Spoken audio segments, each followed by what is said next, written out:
He's absolutely dying out there, but he's got massive form at the moment. Great success too in Tour of Vanoni recently, and the BMC squad, which had such a difficult Tour de France, difficult year up into the Tour de France as well. And Van Avermaet goes again as he sees the top of this hill and knows that if he can just power his way across the crest of this rise and get himself on top of the gear, that he has a great chance of coming up with a famous victory in Grand Prix West France in Plouay. Van Avermaet looking very strong. Well, he's doing it the hard way. He's looking behind. He doesn't have a great advantage. He's doing it the way that Tommy Vogler have done it, Eddie Bosenhagen done last year. He hasn't got a great advantage. Has to give 100%. 1 kilometre to go. It could still come from the bunch. They're not that far behind him. There's the kite.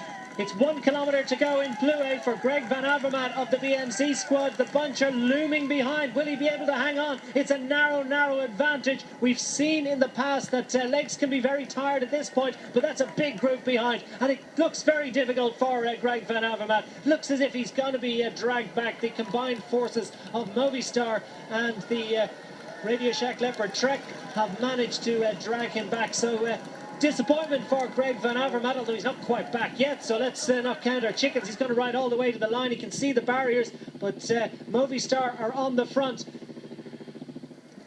Now they're Erika Greenedge trying to get things organised. Have they got is it Simon Gerrans with Darren MPB available to come up with a result? And it's all about trying to freelance and come up with a victory, because nobody's going to be able to set this one up. It's a big bunch sprint for victory. Greg Van Avermaet has not managed to come up with it. It's Radio Shack on the right-hand side. Is this Nizzola going for the win? Nizzola is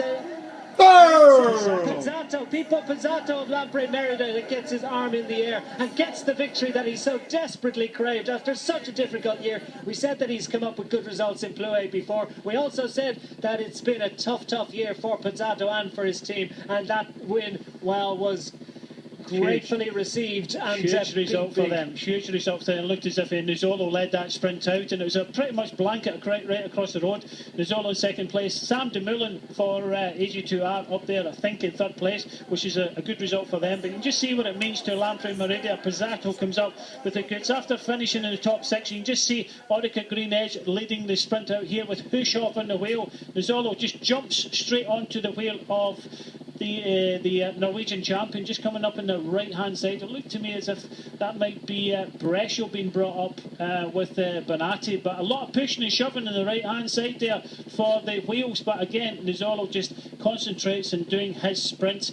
Jurgen Rollins also up here, but Pizzato comes from behind, comes through, accelerates up this incline, and again a rider's dying all the way towards the finish. Pizzato just throws his bike, gets it in front of Nizzolo, and on the right hand side Sam Dumoulin finishes off the podium. So perfectly timed by